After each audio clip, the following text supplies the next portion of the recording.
Hey, what do you say? Let's do another Backyard Professor Chess videos. This one, Fischer is playing the black pieces, and Hertland is his opponent, and they play Bird's Opening. Now, so far as I'm aware, this is the first time in tournament play. This is still 1957. This is the first time in tournament play that Fischer has played Bird's Opening. So this will be interesting to see what comes of this. Tuck the knight. Now the knight is safely behind that pawn. That knight cannot be attacked in any manner whatsoever. Okay, yeah. Get on with it, dude. Don't be a dork. Okay, and then b3. So this is going to be a fun game. Bishop g7, of course, and the bishop b2, opposing bishops. This will be interesting. Pinning the Fischer's going to go ahead and castle, pinning the knight to the bishop if Fischer wants to maintain the bishop. d3, getting ready to bump that e pawn up. Fischer's going to go full bore.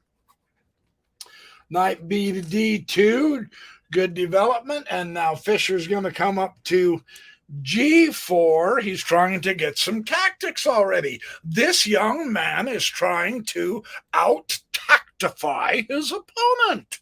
How could he? Well, what he did is he gave up the bishops. Now, that's interesting. This is a young Fischer. Now, watch. This is an intermezzo move. This is kind of cool how he did this. Fischer ignores this for the moment, and he goes knight e3. Ooh, little bit of sophisticated approach here. So queen is going to come over to c1 and say, nope, I saw that. And now he will take the bishop. Kind of fun to see that. And then queen b2 check. And now Fischer will push the f-pawn rather than move the king back. What this does, a small increment, I agree, space, right? Kind of a cool little move. And now d4. Let's go ahead and get some space in the center, young man.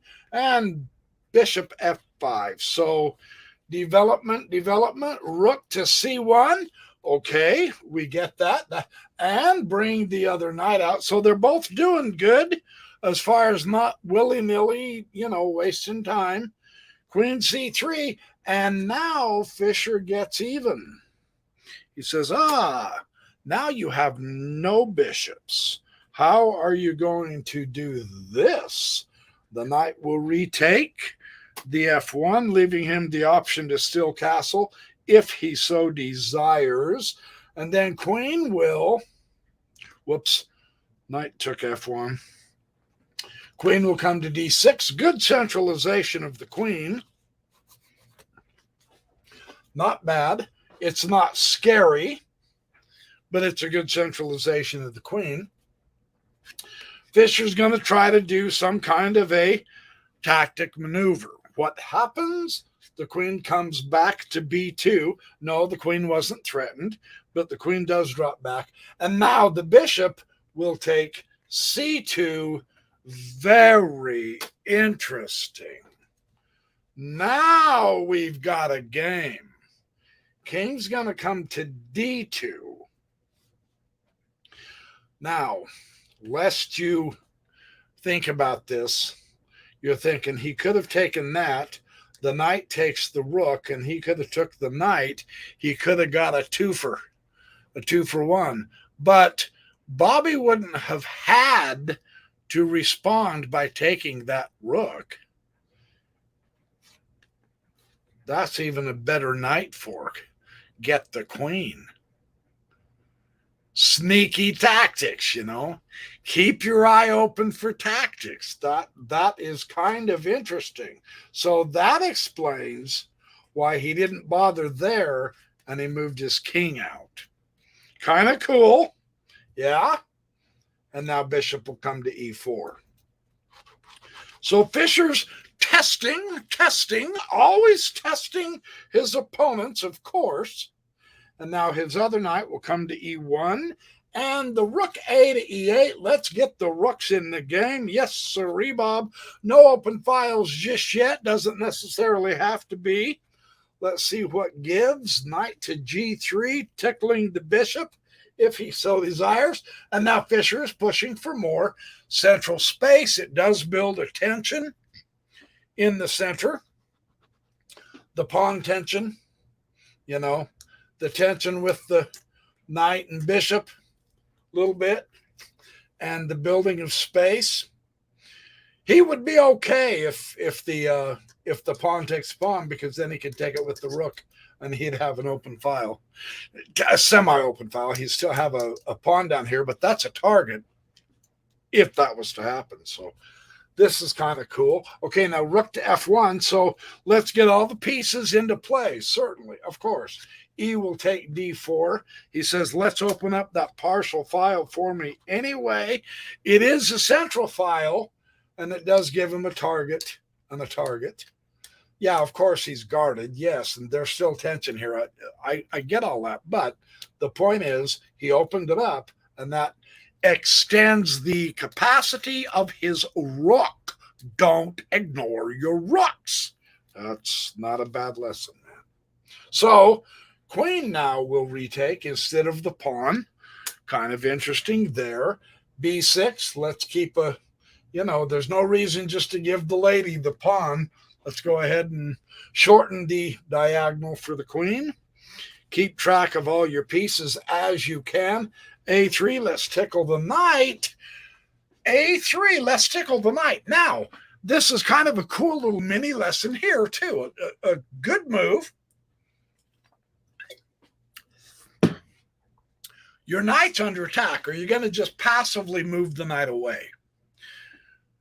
You can. You don't need to, though. If you take time and look for a moment, there is a cooler move. Ta-da! Tickle the queen. It's interesting. You leave your knight attacked. It's not going to be taken. Attack the greater power piece, whatever you want to call it. So that's kind of fun to see. That's kind of cool. And now the queen will come back down to B2. And now the knight will go to C6. All good. And now the knight does take the bishop. The bishop was on a good outpost. That was a real good outpost. And the rook is happy with that, because now the rook extends in influence. And now the knight, yeah, a knight on your first rank, if you're wondering, well, okay, yeah, he's got a rook coming in. He might be able to double the rooks, and all that. But your worst piece here is the knight on your first, and you want to try to improve your pieces. So that makes sense. That's a good move. In this position, relatively speaking, you'll want to get the knight out there, right? And now the queen's going to come to C2, and now, just keep right on moving forward, baby. And it's here that white resigned. So Fischer got a win on the bird's opening with a couple of really nifty potential tactics and nifty tactics. So we see him being more tactified. So, I've got a phone call. Woohoo! That hasn't happened often. Oh, and I've got to take this too. Thanks for watching my chess videos. Be good, do well, have fun. I love all you guys. I will see you on the next game. Be good.